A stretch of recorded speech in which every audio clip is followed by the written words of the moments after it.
सभी को नमस्कार। मैं कौशल कुमार और स्वागत है आपका हमारे चैनल स्टडी विद कौशल में। आज मैं ह्यूमन डिजीज का लेक्चर 2 लेकर आ रहा हूं। इसके पहले वीडियो में मैंने पार्ट 1 कंप्लीट करवा दिया था, जिसमें मैं सारा बेसिक जो है आपका क्वेश्चंस वो मैंने करवा दिए थे।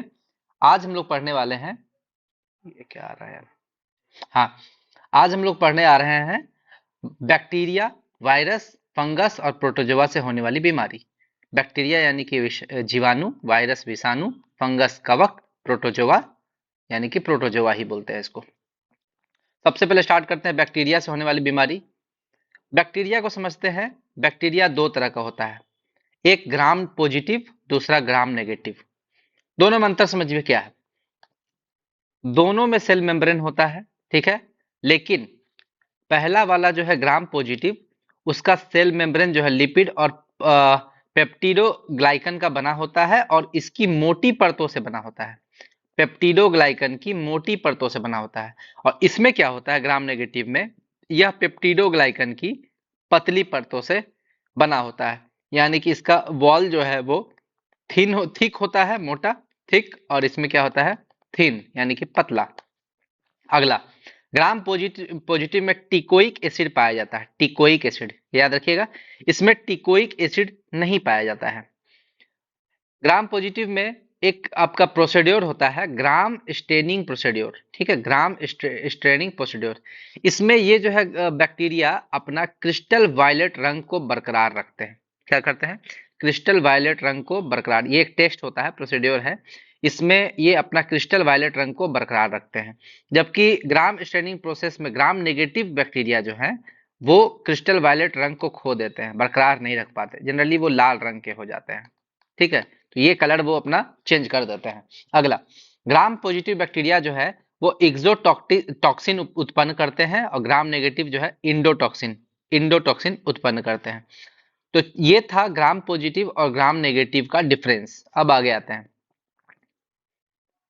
फादर ऑफ माइक्रोबायोलॉजी, इसका नाम है एंटोनी वॉन ल्यूवेनहॉक, ठीक है। और ये लुइस पास्चर को भी बोला जाता है, लेकिन दोनों में अंतर क्या है?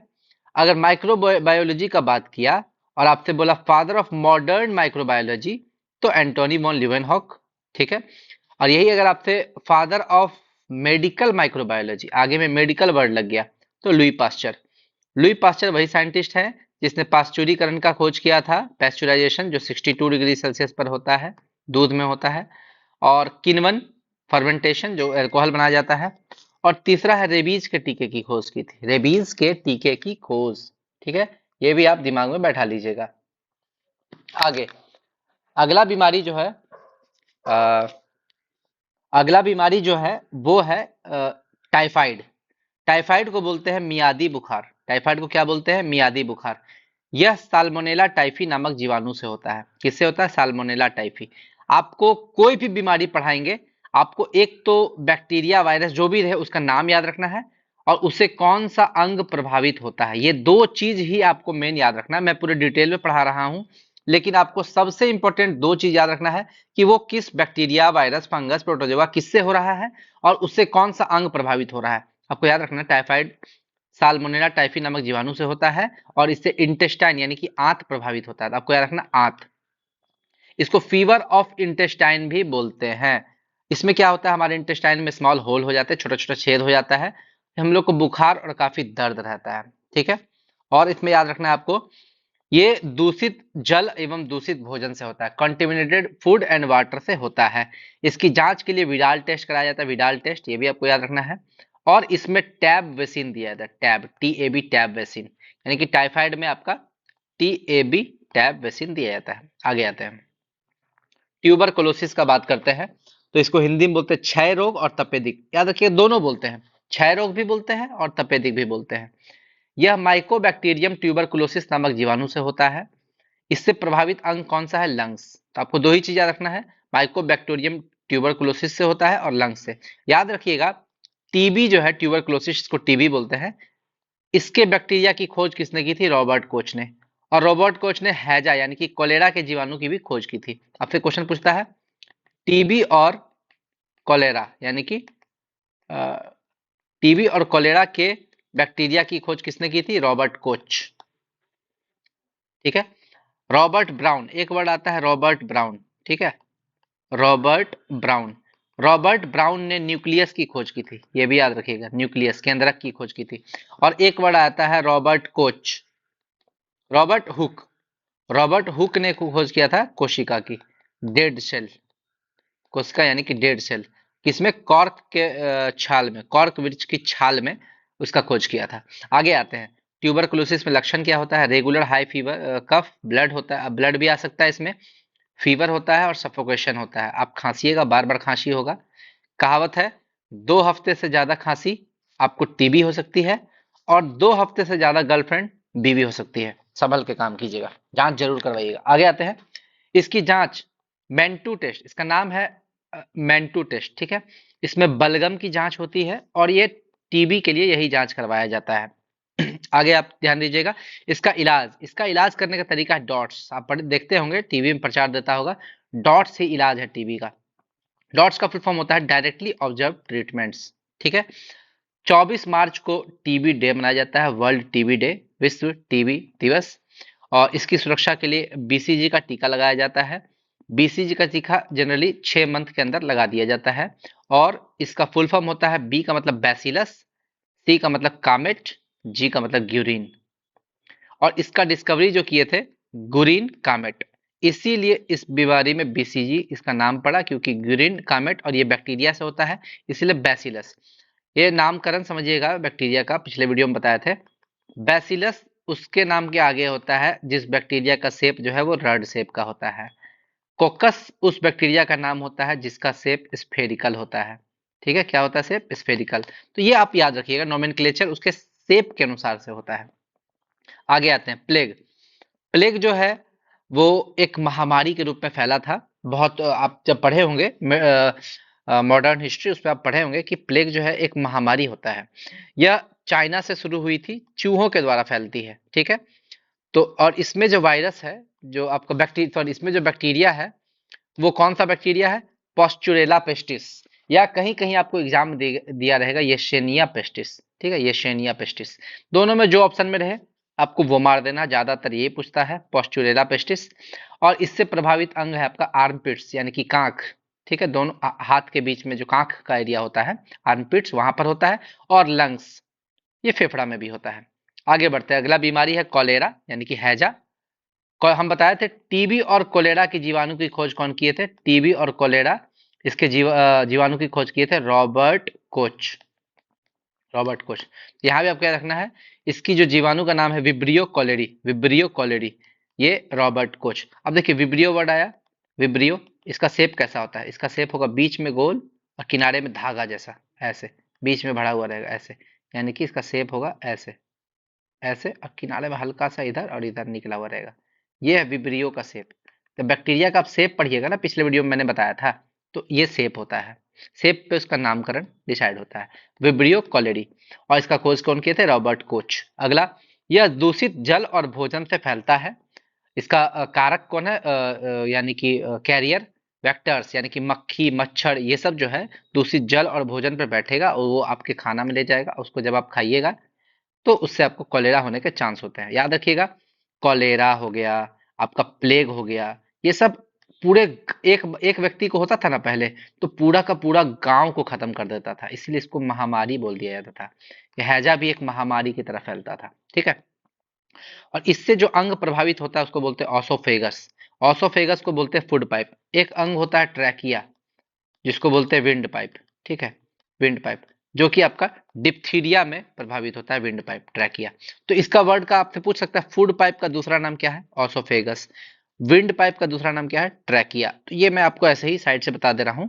ठीक है, इसमें क्या होता है, आहार नली का आकार बढ़ जाता है, आहार नली का आकार बढ़ जाता है, यानी कि आपका जो फूड पाइप है इसका साइज जो है इंक्रीज कर जाता है। और इसमें आपको जनरली लूज मोशन होगा, डिहाइड्रेशन होगा, और आपको डॉक्टर ओआरएस पीने की सलाह देते हैं। ओआरएस का फुल फॉर्म होता है oral oral rehydration solution, oral rehydration solution. ठीक है, आगे बढ़ते हैं। डिप्थीरिया, डिप्थीरिया एक बीमारी है जो कि इसका आपको क्या बोलते हैं, जीवाणु का नाम याद रखना है, डिप्थीरिया लास्ट में रहता है, ठीक है। ये तो कोड वर्ड हो गया, एग्जाम में आप मार दीजिएगा। लेकिन आगे में कॉइन, इसमें आर साइलेंट रहता है। Coin bacterium diphtheria, coin bacterium diphtheria, ठीक है। और इससे प्रभावित अंग ट्रैकिया, विंड पाइप हम पहले ही बता चुके हैं, श्वास नली। और लक्षण इसका है कफ, हेडेक, सांस में तकलीफ और सफोकेशन। ठीक, लक्षण आपको नहीं, जनरली यही दोनों याद करना रहता है, किससे फैलता है और कौन सा अंग प्रभावित होता है। जब मैं एनटीपीसी का एग्जाम दिया था उस समय क्वेश्चन पूछा था हेपेटाइटिस से कौन सा अंग प्रभावित होता है, तो भाई मैं पढ़ के गया था लीवर, मार दिया आंसर।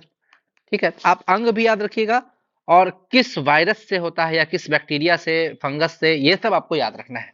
ठीक, टेटनस, टेटनस जिसको हिंदी में बोलते हैं धनु स्तंभ, यह क्लॉस्ट्रीडियम टेटनी नामक जीवाणु से होता है। तो इसमें आपको ये याद रखना है, क्लॉस्ट्रीडियम टेटनी, तो टेटनस का टेटनी है ना। आगे, प्रभावित अंग इसमें कौन सा है, मसल और नर्वस सिस्टम। याद रखिएगा, नर्वस सिस्टम एक ऐसा चीज है जो जिसका रीजनरेशन पावर सबसे कम होता है। यानी कि अगर नर्वस सेल अफेक्ट करता है तो उसके ठीक होने के चांस बहुत कम, नेग्लिजिबल होते हैं। ठीक है, डॉक्टर उसको बहुत रेयरली ही ठीक कर पाते हैं। इसलिए नर्वस सिस्टम वाला जनरली बीमारी लाइलाज हो जाता है। जैसे कि आपका टेटनस हो गया, आपका रेबीज, रेबीज से भी आपका नर्वस सिस्टम इफेक्ट होता है। ठीक है, आपका लेप्री क्या बोलते हैं, लेप्रोसी, है ना, कुष्ठ रोग, कुष्ठ रोग से भी आपका नर्वस सिस्टम इफेक्ट होता है, तो वो लाइलाज हो जाता है बीमारी। पोलियो, पोलियो में भी आपका नर्वस सिस्टम इफेक्ट होता है, लाइलाज हो गया। तो कोई इलाज ही नहीं उसका, आप पहले ही आपका प्रिकॉशन रखिए, वो ठीक है, कोई दिक्कत नहीं है, लेकिन बाद में कोई इलाज नहीं है। इसमें क्या होता है, इसका जो बैक्टीरिया है, ये जो क्लॉस्ट्रीडियम टेटनी है, ये एक केमिकल छोड़ता है जिसका नाम है टेटनोस्पेसिन टॉक्सिन, टेटनोस्पेसिन टॉक्सिन। ये जहर, एक तरह का जहर है, ठीक है। इसके कारण क्या होता है, ये जहर क्या करता है, जनरली हमारा जबड़ा को खुलने नहीं देता, मसल को कॉन्ट्रैक्ट करके रख देता है, जबड़ा ही नहीं खुलेगा। इसलिए इस बीमारी को जनरली लॉक जॉ भी बोल देता है, जॉ को यानी कि जबड़ा को लॉक कर देता है। इसमें बेहोशी होने लगता है, शरीर पर झटके लगने लगते हैं, और इसमें क्या बोलते हैं, रस्टेड आयरन यानी कि जंग लगा हुआ लोहा से बचने की सलाह दी जाती है। डॉक्टर बोलते हैं इससे बचिए, अगर कट गया है, छोटा सा भी कट लगा है तो डॉक्टर को दिखवाइए, टेटनस का सुई ले लीजिए। ठीक है, इसमें टीडीएपी नामक वैक्सीन दिया जाता है, टीडीएपी, ये भी याद रखिएगा, कौन सा वैक्सीन दिया जाता है, टीडीएपी, ये वैक्सीन दिया जाता है टेटनस में। आगे बढ़ते हैं, लेप्रोसी यानी कि कुष्ठ रोग, ये भी एक संक्रामक बीमारी, ये एक संक्रामक बीमारी है, आपको याद रखना है, ये एक व्यक्ति से दूसरे व्यक्ति में फैल सकता है। ठीक है, यह माइकोबैक्टीरियम लैप्रिया नामक जीवाणु से होता है। प्रभावित अंग इसका मसल, स्किन और नर्वस सिस्टम बताए थे। नर्वस सिस्टम पे अगर वो अफेक्ट कर दिया तो वो बीमारी ज्यादातर लाइलाज हो जाती है, उसका वो कंट्रोल कर सकते हैं आप उसको, लेकिन पूरी तरह से ठीक नहीं कर सकते। अगला, इसमें होता क्या है, हाथ पैर में गांठ हो जाएगा। ठीक है, देखते होंगे हाथ पैर में गांठ, वो उंगली जैसे मुड़ा मुड़ा हुआ जैसा हो जाता है, जो कुष्ठ रोगी होते हैं। और उंगलियां टेढ़ा होना, त्वचा पर उजले दाग, ठीक है, तथा उस पर किसी प्रकार की संवेदना का ना होना, उस पर किसी प्रकार की संवेदना का ना होना। ठीक है, इसका इलाज एमडीटी मेथड है। ठीक है, एमडीटी मेथड में इसका इलाज किया जाता है, यानी कि मल्टी ड्रग ट्रीटमेंट। ठीक है, 30 जनवरी को विश्व कुष्ठ रोग दिवस भी मनाया जाता है। आगे बढ़ते हैं, न्यूमोनिया। न्यूमोनिया जो है, ये सामान्यतः बच्चों में फैलता है, बच्चों में होता है, और ये किस जीवाणु से होता है, तो डिप्लोकोकस न्यूमोनिया, डिप्लोकोकस न्यूमोनिया। इसमें फेफड़ों में यानी कि लंग्स में पानी भर जाता है, यानी कि इसका प्रभावित अंग क्या हो जाएगा, लंग्स, लंग्स प्रभावित होता है। तो आपको प्रभावित अंग भी याद रखना है, न्यूमोनिया से लंग्स, लंग्स में पानी भर जाएगा, फेफड़ों में सूजन आ जाएगा। इसे फीवर ऑफ लंग्स भी बोलते हैं, क्योंकि लंग्स ही प्रभावित होता है। लक्षण क्या है, high fever, regular cough, problem in breathing, सांस लेने में प्रॉब्लम होगा। वुपिंग कफ का बात करते हैं, तो ये कुकुर खांसी भी बोलते हैं इसको हिंदी में, इसको पर्टूसिस भी बोलते हैं। ठीक है, पर्टूसिस भी बोलते हैं।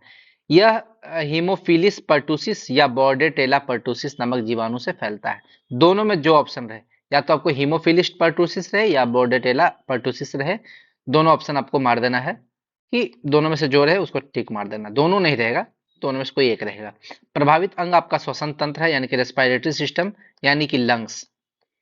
लेकिन आपका श्वसन तंत्र में बहुत सारा चीज आ गया, लंग्स भी आ गया, नोज भी आ गया, थ्रोट भी आ गया, गला भी हो गया, ठीक है, देखते कोरोना वायरस से आपका श्वसन श्वसन तंत्र प्रभावित हो जाता है, यानी कि लंग्स भी प्रभावित होगा और गला, देखते हैं गला में उन लोगों को टेस्ट भी नहीं आता है।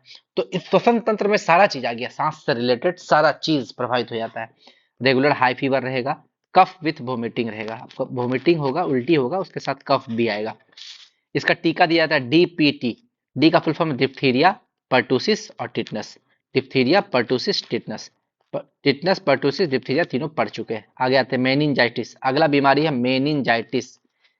यह निसेरिया मेनिंजाइटिस नामक जीवाणु से होता है। ठीक है, और इससे प्रभावित अंग है ब्रेन मेम्ब्रेन। ब्रेन के ऊपर जो मेम्ब्रेन होता है उसको बोलते हैं मेनिंग्स। तो इससे मेनिंग्स प्रभावित होता है। मेनिंग्स में क्या होता है, स्वेलिंग आ जाता है। तो मेनिंग्स के कारण ही इसको मेनिंजाइटिस कहा गया है। इसमें हाई फीवर होगा और हेडेक होगा। ब्रेन में जब भी कोई इन्फेक्शन होगा तो आपको हेडेक होना ही है। आगे आते हैं सिफिलिस। सिफिलिस, अब तीन बीमारी पढ़ेंगे सेक्सुअल और ट्रांसमिटेड जो है। सबसे पहला एड्स। ठीक है, पिछले वीडियो में पढ़ चुके थे एड्स, सिफिलिस और गेनोरिया। तो सिफिलिस और गेनोरिया हम यहाँ पढ़ लेते हैं। सिफिलिस जो है वो सेक्सुअली ट्रांसमिटेड डिजीज है।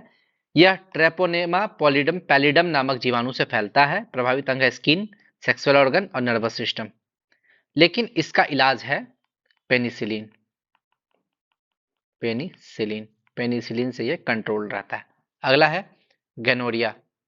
गेनोरिया ये निसेरिया गेनोरिया नामक जीवाणु से होता है और इसमें प्रभावित अंग है सेक्स ऑर्गन और स्किन। सेक्स ऑर्गन और स्किन। बैक्टीरियल डिसेंट्री, अगला बीमारी है बैक्टीरियल डिसेंट्री।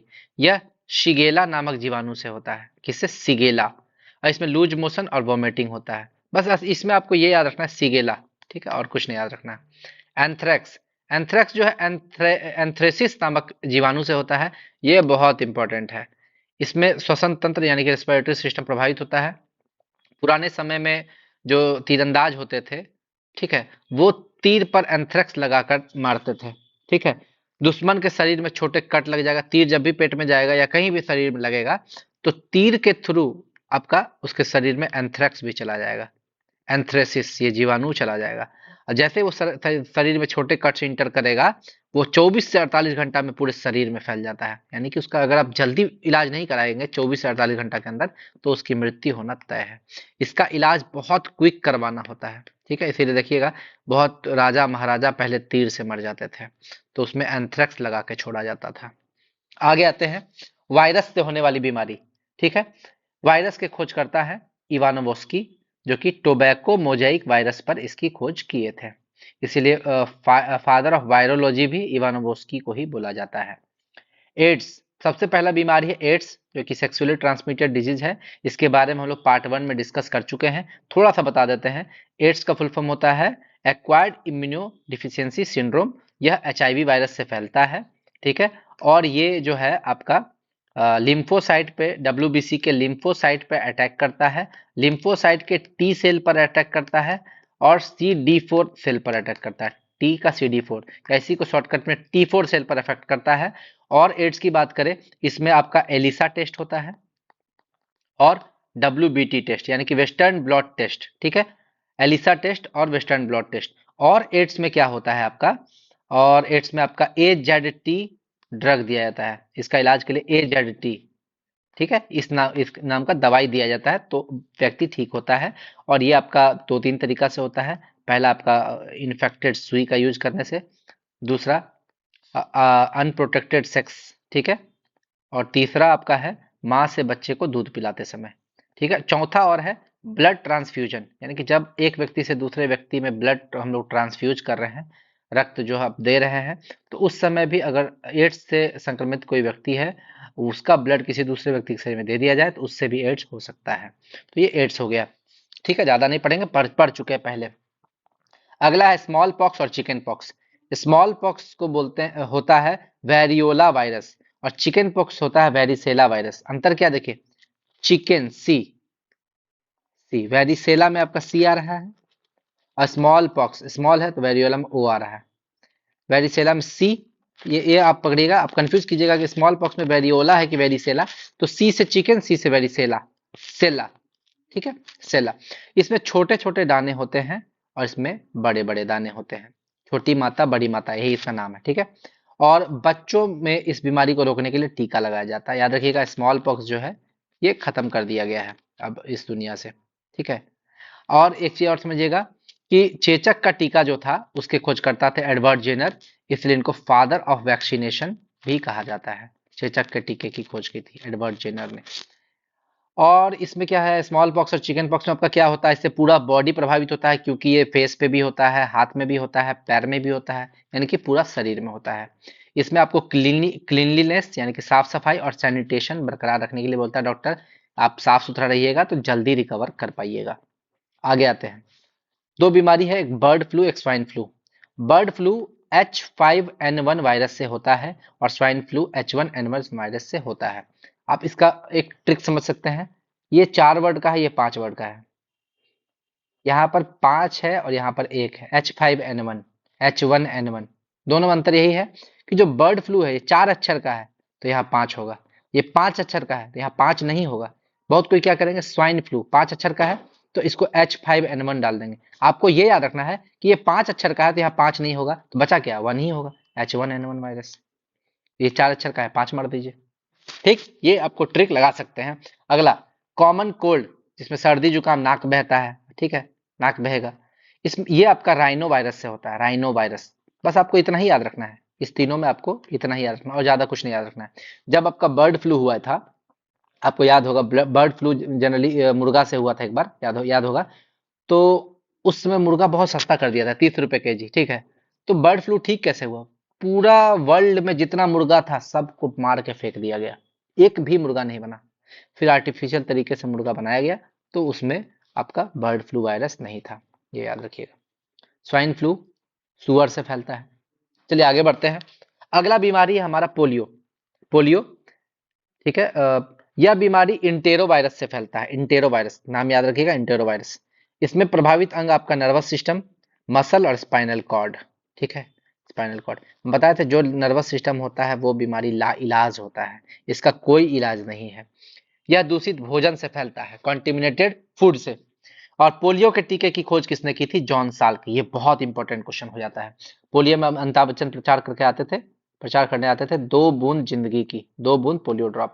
ये एक ओरल ड्रॉप है, मुंह में आपको 2 ड्रॉप दिया जाता है, ओरल ड्रॉप। और इसमें होता क्या है, पोलियो ड्रॉप में आपके शरीर में पोलियो वायरस डाला जाता है, पोलियो वायरस, लेकिन कम अमाउंट में, ठीक है, ज्यादा अमाउंट में नहीं, कम अमाउंट में। और वीक पोलियो वायरस, स्ट्रांग ने वीक पोलियो वायरस डाला जाता है। क्यों, क्योंकि ये पोलियो वायरस आपके शरीर में जाए तो आपका शरीर का जो प्रतिरक्षा प्रणाली है वो इसके अगेंस्ट में इस वायरस को मारे, और मारने के बाद क्या हो, वो इसके अगेंस्ट में एंटीबॉडी वगैरह या एंटी क्या बोलते हैं, एंटीबॉडी का निर्माण अपने शरीर में कर ले, ठीक है। अगर आप मान लीजिए स्ट्रांग पोलियो वायरस डाल देंगे तो आपको पोलियो हो जाएगा। इसीलिए वीक पोलियो वायरस डाला जाता है, जो कि आपके शरीर को हानि नहीं करेगा, उसके खिलाफ एंटीबॉडी बना लेगा। तो बाद में कभी भी आपके शरीर में पोलियो का वायरस कभी भी इंटर करता है तो ये पहचान जाएगा आपका शरीर, अरे ये तो वही पोलियो वायरस है, वो तुरंत उस पर अटैक कर देगा और उसको मार के खत्म कर देगा। तो पोलियो की बूंद में कोई भी चीज अगर आपके शरीर में अगर वैक्सीनेशन डाला जा रहा है, वैक्सीनेशन किया जा रहा है, तो वो उसी का वायरस डाला जाता है ताकि आपका शरीर उसका पहले से आदत रहे। और लेकिन वहां पे वीक वायरस डाला जाता है ताकि आपके शरीर को अफेक्ट भी ना करे। आगे आते हैं डेंगू। डेंगू यानी कि पित्त ज्वर, डेंगू को पित्त ज्वर बोलते हैं, ठीक है। बहुत कोई इसको येलो फीवर से कंफ्यूज करता है। येलो फीवर को पीला बुखार बोलते हैं, ठीक ना, पित्त ज्वर नहीं बोलते हैं, अलग नाम है। पित्त ज्वर को डेंगू मत बोल दीजिएगा, पित्त ज्वर को येलो फीवर मत बोल दीजिएगा। तो डेंगू पित्त ज्वर यह आर्बोरी वायरस से फैलता है। किससे फैलता है, आर्बोरी वायरस, ठीक है, ये आपको पहला याद रखना है। और एक मच्छर के काटने से फैलता है, जो होती है मादा एडिस इजिप्टी, एडिस इजिप्टी, ठीक है, ये आपको याद रखना है। यही सब एग्जाम में क्वेश्चन पूछता है, आप याद रखिएगा। ये एडिस इजिप्टी मच्छर काटने से फैलता है और यह मच्छर हमेशा स्वच्छ पानी में फैलता है। जैसे आपके घर में गमला रखा हुआ है, गमला में अगर पानी जमा हो गया बरसात के मौसम में और वो पानी आप नहीं फेंके तो वहीं पे मच्छर पनपता है। टायर रखा हुआ, टायर के अंदर, ठीक है, कोई गिलास में, कोई कप में, कोई बर्तन में, छत पे, है ना, टंकी में, इन सब जगहों पर जहां भी साफ पानी है वहीं पर ये मच्छर पनपेगा। और याद रखना है कि ये मादा मच्छर होती है। नर मच्छर हमेशा प्लांट के रस से ही अपना भोजन प्राप्त करते हैं। नर मच्छर किसी का खून नहीं पीते हैं, ठीक है। यह मच्छर अधिक ऊंचाई पर नहीं पाए जाते हैं, यानी कि आपको डेंगू जो है आपका अगर 8-10 फ्लोर है तो 10वां फ्लोर में डेंगू होने की संभावना कम है और पहला फ्लोर में डेंगू होने की संभावना ज्यादा है, ये भी आप याद रखिएगा। इस बीमारी में ज्वाइंट्स में पेन हो जाता है और हाई फीवर हो जाता है। क्यों? क्योंकि इसमें ब्लड प्लेटलेट्स जो है, ठीक है, ब्लड प्लेटलेट्स की संख्या में कमी आ जाती है, बहुत कम हो जाता है। जनरली ब्लड प्लेटलेट्स जो आपके शरीर में 3.5 लाख 4 लाख के अराउंड होता है, ठीक है। लेकिन जब डेंगू हो जाता है तो इसमें आपका 15 से 20 हजार तक आ जाता है, और भी कम हो जाता है, 10 हजार भी हो जाता है, जितना इसका क्रिटिकल कंडीशन है। तो ब्लड प्लेटलेट्स ऐसा चीज है जो तुरंत कम भी हो जाता है, तुरंत बढ़ भी जाता है अगर आपने प्रिकॉशन किया तो। इसमें आपको नारियल का पानी पीना पड़ेगा। बकरी का दूध बहुत फायदा करता है, देखिए बकरी का दूध पीजिएगा तो 1 दिन में आपको स्ट्रांग कर देगा, 1 से 2 दिन में। पपीता खाना रहेगा, या पपीते के पत्ते का रस भी बोलता है बहुत कोई। ये सब खाने की सलाह डॉक्टर देते हैं, ठीक है, डेंगू, ये याद रखिएगा। आगे आते हैं, फ्लू या इन्फ्लुएंजा। यह ऑर्थोमिक्सो वायरस से फैलती है। इसमें श्वसन तंत्र यानी कि रेस्पिरेटरी सिस्टम प्रभावित होता है। रेस्पिरेटरी सिस्टम में बहुत कुछ हो गया, लंग्स हो गया, आपका थ्रोट हो गया, नोज हो गया, ठीक है। इसमें हाई फीवर होगा, कफ होगा, हेडेक होगा और सांस लेने में तकलीफ होगी। जब भी आपको सर्दी वगैरह होगी तो आपको सांस लेने में तकलीफ होगी ही, क्योंकि आपका नाक तो जाम रहेगा, ठीक है। आगे अगला बीमारी है मिसेल्स। मिसेल्स को बोलते हैं खसरा, ठीक है। इसमें जनरली ये बच्चों को होता है, बच्चों के शरीर पर फुंसियां आ जाती है, ठीक है, फुंसियां। यह पारामिक्सो वायरस है। यहाँ देखिए अंतर देखिए, फ्लू या इन्फ्लुएंजा जो था ये ऑर्थोमिक्सो वायरस से होता था, लेकिन मिसेल्स जो है वो पारामिक्सो वायरस से है, ठीक है। इसको आप ऐसे याद रख सकते हैं, एमपी, मिसेल्स में पी, पैरामिक्सो, ठीक है। मिसेल्स में पैरा, एमपी से वर्ड से याद रख सकते हैं, ठीक है। आगे बढ़ते हैं, इसमें एमएमआर का टीका लगाया जाता है। एमएमआर आपसे फुल फॉर्म भी पूछ सकता है। एमएमआर का फुल फॉर्म क्या है? Micelles, mumps, rubella. रूबेला को ही हम लोग रेबीज वायरस भी बोलते हैं, रेबीज बोल देते हैं रूबेला डिजीज को। तो चलिए मिसेल्स तो पढ़ लिए यहाँ पे, अब बचा दो को, मम्प्स और रूबेला पढ़ लेते हैं। चलिए मम्प्स, सबसे पहले आते हैं मम्प्स में। मम्प्स जिसको बोलते हैं गलसुआ, यह मम्प्स वायरस से होता है। कितना आसान याद रखना, मम्प्स मम्प्स वायरस से, ठीक है। इसमें आपका क्या होता है कि सैलिवरी ग्लैंड जो लार ग्रंथि है और टेस्टिस, ठीक है, वहां पर स्वेलिंग हो जाती है, यानी कि वृषण में स्वेलिंग हो जाती है, ठीक है। और मेनली जो सैलिवरी ग्लैंड है उस वो 3 तरह का होता है, ठीक है। उसमें भी पैरोटिड सैलिवरी ग्लैंड में स्वेलिंग ज्यादा हो जाता है। ये कर्ण पूर्व लार ग्रंथि, इसी में स्वेलिंग होता है। आपसे पूछ सकता है किस सैलिवरी ग्लैंड में, किस लार ग्रंथि में मम्स होता है, तो पैरोटिड सैलिवरी ग्लैंड यानी कि कर्ण पूर्व लार ग्रंथि, ठीक है। और इसमें होता क्या है, खाने पीने में आपको दर्द होगा, मतलब गला दुख, कान के नीचे जस्ट एकदम कनपट्टी में होता है, ठीक है। इसमें आपको टेरामाइसिन नामक इंजेक्शन दिया जाता है इसका इलाज के लिए, टेरामाइसिन। आगे आते हैं, अगला है रेबीज। रेबीज को ही बोलते हैं रूबेला। यह आपका लिसा वायरस, लेसा वायरस, ठीक है, लेसा वायरस या रेबीज वायरस या रोहब्डा वायरस या रूबेला वायरस, जो बोलिए, रूबेला, रेबीज वायरस, रोहब्डा वायरस और लेसा वायरस, जो बोलिए, आपका जो ऑप्शन में है वो मार दीजिए। ये आपको बीमारी सिर्फ, आदमी सोचते हैं कि सिर्फ कुत्ता के काटने से होता है, लेकिन ये कुत्ता, बिल्ली, बंदर, गीदड़, लोमड़ी, चमगादड़, चमगादड़ भी आपसे एक क्वेश्चन पूछा था एग्जाम में, चमगादड़ के काटने से कौन सा बीमारी होता है, तो रेबीज होता है, ठीक है। तो ये याद रखिएगा, ये लार में, कुत्ता जो है उसके लार में पाया जाता है, ठीक, लार में पाया जाता है, कुत्ता के लार में, उसके मुंह से देखिएगा लार टपकते रहेगा, है ना। जिस कुत्ता के मुंह से बहुत ज्यादा लार टपक रहा है एक्सेसिव अमाउंट में, समझ जाइए कि उसके शरीर में रेबीज वायरस है, उससे बच कर रहिएगा। और जनरली ये बाहर के आवारा कुत्ते होते हैं, ठीक है। और ये आपका नर्वस सिस्टम पर अटैक करता बताए थे, यानी कि ला इलाज, एक बार आपको पकड़ लिया इसका कोई इलाज नहीं है। इसमें होगा क्या, इसमें जो प्रभावित व्यक्ति है उसको हाइड्रोफोबिया हो जाएगा, यानी कि पानी से डर लग जाएगा। और रेबीज के टीके की खोज जो है लुई पास्चर ने की थी। और लुई पास्चर ने और क्या क्या खोज किया है, एक तो रेबीज का टीका खोज किया है, और पेस्चुराइजेशन, पास मिल्क का, दूध का पेस्चुराइजेशन का खोज किया था, जो कि 62 डिग्री सेल्सियस पर होता है। और लुई पास्चर क्या किया था, अल्कोहल के फर्मेंटेशन यानी कि किण्वन की प्रक्रिया में ये हेल्प करता है। 28 सितंबर को मनाते हैं world rabies day, world rabies day. आगे आते हैं, हेपेटाइटिस। हेपेटाइटिस बीमारी का बात करें तो यह बीमारी हेपेटाइटिस वायरस से होता है, इसका नाम ही है हेपेटाइटिस वायरस। और 28 जुलाई को मनाते हैं हेपेटाइटिस डे, ठीक है। इससे प्रभावित अंग लीवर यानी कि यकृत, लीवर प्रभावित होता है। यह बहुत तरह का, 6 तरह का होता है, A B C D E और G, जी या जे, हम कंफ्यूज कर रहे थे, यहाँ जी लिख दिए है, लेकिन आप लोग ये मिला लीजिएगा। A B C D E और जे होता है या जी होता है, देख लीजिए यहाँ पे थोड़ा डाउट है। सबसे ज्यादा भारत में होता है बी, हेपेटाइटिस बी, और सबसे खतरनाक होता है हेपेटाइटिस सी। आगे बढ़ते हैं। जापानीज इन्फ्लेटाइज, ठीक है, जापानीज इन्फ्लेटिस, इन्फ्लेटिस, यह जेईवी यानी कि जापानीज इन्फ्लेटिस वायरस से फैलता है। जापानीज इन्फ्लेटिस वायरस से फैलता है। प्रभावित अंग इसमें क्या है, ब्रेन, मस्तिष्क, ये ब्रेन पे इफेक्ट करता है। जैसे वहां मेनिंजाइटिस था ना, ब्रेन मेम्ब्रेन में सूजन हो जाता था, उसी तरह यहाँ पे जापानीज इन्फ्लेटिस है, इसमें भी ब्रेन जो है वो अफेक्टेड हो जाता है। यह क्यूलेक्स मच्छर के काटने से फैलता है। आप मच्छर जरूर याद रखिएगा। जैसे मलेरिया जो है वो किससे है, मादा एनाफिलीज मच्छर, एनाफिलीज, मादा एनाफिलीज, ठीक है। और डेंगू का बात करें तो एडिस इजिप्टी, एडिस इजिप्टी, एडिस इजिप्टी, ठीक। और अगर यही आपका बात करें जापानीज इन्फ्लेटिस, ठीक है, ये आपका किससे होता है, क्यूलेक्स मच्छर, क्यूलेक्स मच्छर, ठीक है, ये आप याद रखिएगा। आपको एक जगह आएगा सैंड फ्लाई, सैंड फ्लाई से कौन सा बीमारी होता है। एक जगह आएगा सीसी मच्छी, सीसी मक्खी, सीसी मक्खी से कौन सा बीमारी होता है, तो वो अब आगे पढ़ाने जाने, सैंड फ्लाई और सीसी मक्खी वाला ध्यान दीजिएगा इसको। आपको सारा मच्छर मक्खी ये सब से जो बीमारी होता है, बहुत रिपीटेड क्वेश्चन है, रेलवे का फेवरेट है और बिहार का फेवरेट क्वेश्चन है। इसमें आपको क्या होगा, जापानीज इन्फ्लेटिस में हाई फीवर होगा, हाई हेडेक होगा। ब्रेन का कोई भी बीमारी होगा बिना हेडेक का हो ही नहीं सकता है। आगे बढ़िए। येलो फीवर बताया था इसको, पित्त ज्वर समझने की गलती मत कीजिएगा।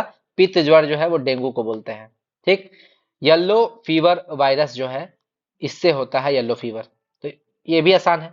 इससे प्रभावित अंग है स्प्लीन यानी कि प्लीहा। इसमें आपका वॉमिटिंग होगा, हेडेक होगा और फीवर होगा। डायरिया का बात करते हैं। डायरिया जो है ये दूषित जल से होता है, कॉन्टिमिनेटेड वाटर से। यह रोटा वायरस से फैलता है, किससे, रोटा वायरस। इसमें आपको वॉमिटिंग होगा, लूज मोशन होगा, वॉमिटिंग होगा और डिहाइड्रेशन होगा। इसमें आपको डॉक्टर ORS पीने की सलाह देते हैं, यानी कि ओरल रिहाइड्रेशन सॉल्यूशन, क्योंकि आपको लूज मोशन हो रहा है, तो लूज मोशन के लिए आपको ORS ही कारगर है। आगे आते हैं सार्स। सार्स जो है वो सीवियर एक्यूट रेस्पिरेटरी सिंड्रोम इसका फुल फॉर्म है, और ये कोरोना वायरस से फैलता है। याद रखिएगा कोविड-19 जो भी आया था, ठीक, एक महामारी बन के आया था, ये भी एक कोरोना वायरस की फैमिली का ही है। कोरोना वायरस की फैमिली में सार्स भी आता है और कोविड-19 भी आता है। प्रभावित अंग इसमें कौन कौन है, श्वसन तंत्र यानी कि लंग्स, श्वसन तंत्र में बहुत कुछ आ जाता है, आपका गला भी आता है, देखिएगा गले में भी आपका दर्द होता था कोविड-19 में। आगे सांस का फूलना, श्वसन में तकलीफ होना, ये सब तो होगा ही। आगे अब हम लोग देखिए बैक्टीरिया पढ़ चुके हैं और वायरस पढ़ चुके हैं। अब हम लोग पढ़ने जा रहे हैं, दो दो बचा हुआ है, प्रोटोजोआ और फंगस। तो सबसे पहले आते हैं प्रोटोजोआ से होने वाली बीमारी। इसके खोज, प्रोटोजोआ के खोजकर्ता कौन है, प्रोटोजोआ खोजकर्ता है RH विटेकर। और याद रखिएगा फंगस के भी खोजकर्ता यही है, RH विटेकर, ठीक है। तो दोनों का एक साथ याद कर लीजिए, प्रोटोजोआ और फंगस दोनों के खोजकर्ता है RH विटेकर, ठीक है। पहला बीमारी आता है प्रोटोजोआ में, स्लीपिंग सिकनेस यानी कि निद्रा रोग। ये किससे होता है, ये ट्रैपोसोमा, ट्रैपोनसोमा नामक प्रोटोजोआ से होता है, इससे ट्रैपोसोमा। अगला, यह सीसी मक्खी के कारण होता है, तो आप याद रखिएगा सीसी स्लिपनेस, सीसी स्लिपनेस, ठीक है। सीसी करके सो जाता है आदमी, ठीक है, ऐसे भी याद रख सकते हैं आप, सीसी से स्लिपनेस, है ना, सीसी स्लिपनेस। इसमें आपको क्या होगा, बहुत ज्यादा नींद आएगा, क्योंकि ये निद्रा रोग है ना। फिजिकल और मेंटल वीकनेस हो जाएगा, आपको इतना सोइएगा कि दिमाग भोत हो जाएगा। आगे आते हैं मलेरिया। मलेरिया जो है वो, इसमें आपका आरबीसी और लीवर इफेक्ट होता है दोनों। तो पहला प्रभावित अंग समझ गए। यह प्लाज्मोडियम से होता है। प्लाज्मोडियम के खोजकर्ता कौन है, सर रोनाल्ड रॉस। आपसे एक क्वेश्चन इस तरह भी पूछ सकता है, मलेरिया के प्रोटोजोआ की खोज कौन किया था, सर रोनाल्ड रॉस। मलेरिया का जो जीवाणु होता है या मलेरिया के जो कीटाणु होता है उसका खोज कौन किया था, रोनाल्ड रॉस। आगे, इसकी कैरियर कौन है, यानी कि किसके काटने से फैलता है, तो मादा एनाफिलीज मच्छर, ठीक है। इसमें आपको फीवर विथ कोल्ड, ठंडा भी लगेगा। और एक चीज और याद रखिएगा, यह इंटरमिटेंट दिन पर होगा, ठीक है, यानी कि आज हुआ तो ऐसा हो सकता है कि आपको एक दिन का गैप पर हो, आज होगा 8 बजे तो कल रात में भी 8 ही बजे होगा, अगला रात में भी 8 ही बजे होगा। तो ये आपका हो सकता है कि एक दिन का गैप हो या 2 दिन का गैप हो। एक लड़का था, उसको 2 दिन के गैप पे आता था, आज आया तो कल नहीं आएगा, परसों आएगा।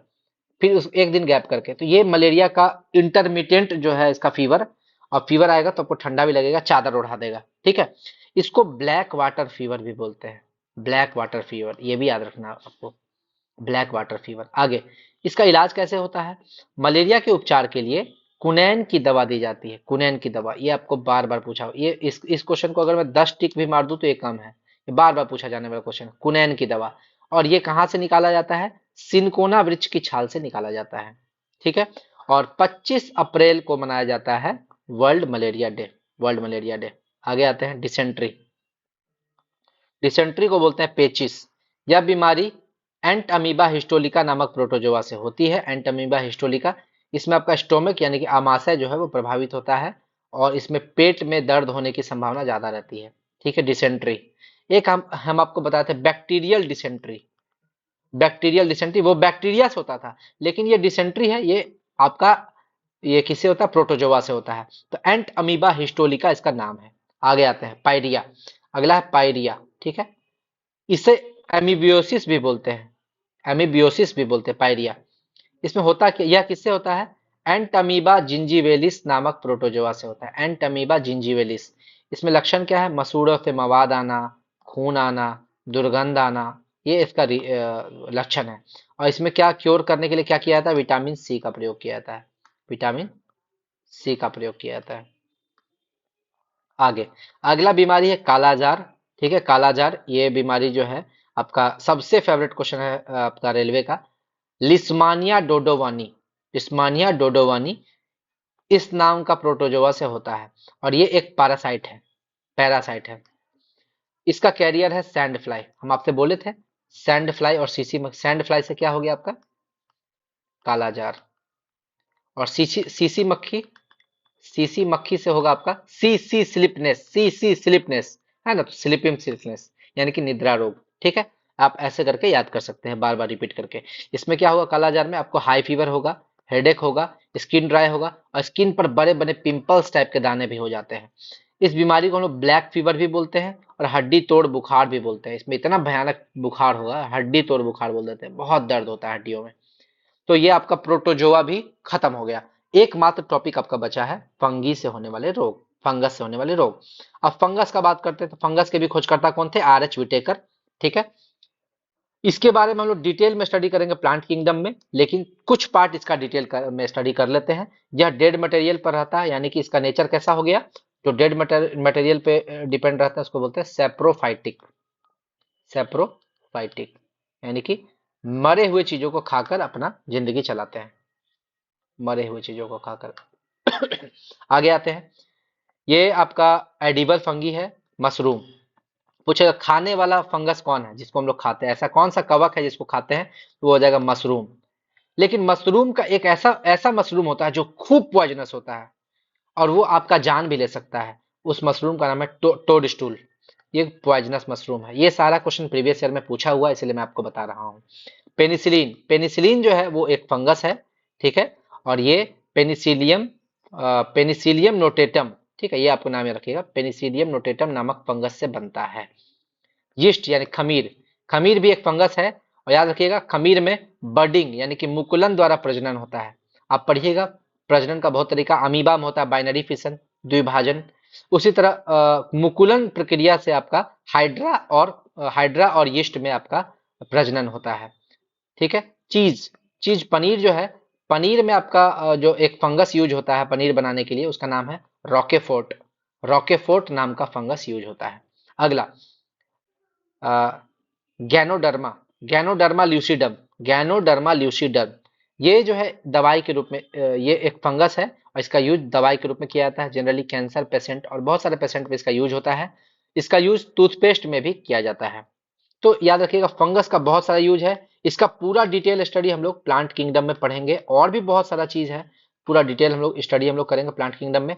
तो मेरे चैनल पे बने रहिए। आप अगर मेरे चैनल को अभी तक आपने सब्सक्राइब नहीं किया है तो प्लीज अभी सब्सक्राइब कर लीजिए। वीडियो तो बहुत पड़ा हुआ है, आप देख लेंगे, और मैं आपकी साइंस की वीडियो में इतना आपका पकड़ मजबूत बना दूंगा कि आपका 25 में से 25 क्वेश्चन बीएसएससी सीजीएल और बीएसएससी इंटर लेवल में आपका छूटेगा नहीं। ग्रुप डी में भी आपका जो क्वेश्चन पूछता है वो भी नहीं छूटेगा, रेलवे एनटीपीसी हो या फिर आपका एएलपी टेक्नीशियन हो या फिर आपका आरआरबी जेई हो या फिर आपका आरपीएफ का वैकेंसी हो। आपका साइंस का क्वेश्चन किसी भी एग्जाम में मेरे से हटके नहीं पूछा जाएगा। ये बहुत डिटेल स्टडी है और ये बीपीएससी के प्री एग्जाम में भी आपका बहुत बेनिफिशियल करेगा आप लोगों के लिए।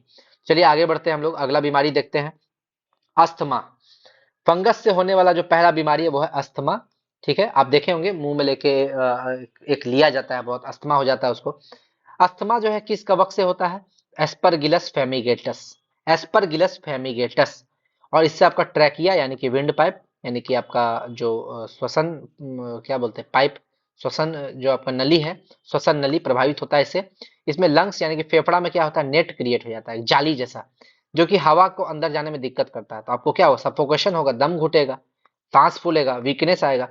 वो एक मूवी देखे होंगे आप, दबंग, दबंग मूवी, सलमान खान की मम्मी को होता है ना, वो बार बार एक मुंह में लेते रहती है वो सांस लेने के लिए, उससे वो कंट्रोल रहता है। ये एस्परगिलस फेमिगेटस को वो कंट्रोल करता है। ठीक है, वो आप याद रखिएगा। रिंग वॉर्म यानी कि दाद, ये माइक्रोस्पोरम लेंसन या फिर माइक्रोस्पोरम ट्राइकोफाइटोन।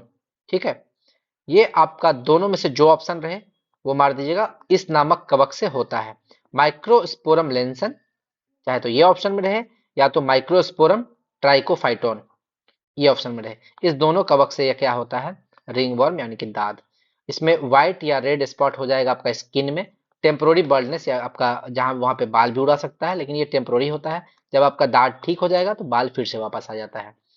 इसके बीज का बात करें, इसको खुजली बोलते हैं। ये एकारस स्केबीज नामक कवक से होता है। इसमें याद रखें स्केबीज का स्केबीज, ऐसे ट्रिक आप लगा सकते हैं। इसमें भी स्किन पर इचिंग होता है। चौथा बीमारी इसमें है बाल्डनेस यानी कि गंजापन। ये टेनिया कैपिटिस नामक कवक से होता है, टेनिया कैपिटिस, टेनिया कैपिटिस। अगला है एथलीट फुट। ठीक है, एथलीट फुट, ये ट्राइकोफेटोनी नामक कवक से होता है, ट्राइकोफेटोनी। इसमें आपका तलवा और पैर की उंगली के बीच का जो एरिया होता है वहां वो प्रभावित होता है, जो उंगली के बीच में आपका घाव हो जाता है और इसमें बहुत इचिंग होता है। ठीक है, आगे अगला आपका मदुरा फुट। मदुरा फुट जो है वो मोरेला माइसेटोमी नामक कवक से होता है। ये आपको बस इतना ही याद रखना है, ये किससे होता है, मोरेला माइसेटोमी। अगला है एलिफेंटियासिस या फाइलेरिया, इसी को फाइलेरिया भी बोलते हैं, फाइलेरिया या एलिफेंटियासिस। एलिफेंटियासिस नाम इसलिए पड़ा इसमें पैर जो है आपका हाथी जैसा हो जाता है, इसलिए इसको हाथी पांव भी बोलते हैं। व्यक्ति का एक या दोनों पैर में हो सकता है, मोटा हो जाता है हाथी की तरह। ठीक, यह रिंग वॉर्म के कारण फैलता है। और किस रिंग वॉर्म से होता है, वूचेरिया ब्रैंकोफ्टी। ये आपका 1000 बार पूछा हुआ क्वेश्चन है, वूचेरिया ब्रैंकोफ्टी। और ये क्यूलेक्स मच्छर से फैलता है। आप हमें कमेंट कीजिए, हम आपको पढ़ाए हैं क्यूलेक्स मच्छर से एक और बीमारी होता है, वो आप हमको कमेंट करके बताइएगा। ठीक है, तो ये आपका डिजीज का पार्ट 2 भी खत्म हो गया है। और इससे ज्यादा डिजीज आपको, बीमारी जो है आपको कभी नहीं पूछेगा एग्जाम में। तो धन्यवाद, थैंक यू। ये देख सकते हैं आप मेरा, थैंक यू। अगर आपने हमारे चैनल को अभी तक लाइक शेयर और सब्सक्राइब नहीं किया है तो जल्दी से मेरे चैनल को सब्सक्राइब कर लीजिए और बेल आइकन दबा दीजिए, क्योंकि आपको मेरी वीडियोस बार बार पल पल की अपडेट आपको मिलती रहेगी। ठीक है, और अधिक मेरा वीडियो देखने के लिए आप कमेंट करें कि आप किस टॉपिक पर वीडियो देखना चाहते हैं। ठीक है, और ठीक है, आज के लिए इतना ही, वीडियो ज़्यादा लंबा नहीं करेंगे। मेरे चैनल पर बने रहे और चैनल को सब्सक्राइब जरूर कर लें। बहुत आदमी है जो चैनल देखते हैं लेकिन सब्सक्राइब नहीं करते हैं। ठीक है, इतना ही कहकर मैं आज अपना वाणी को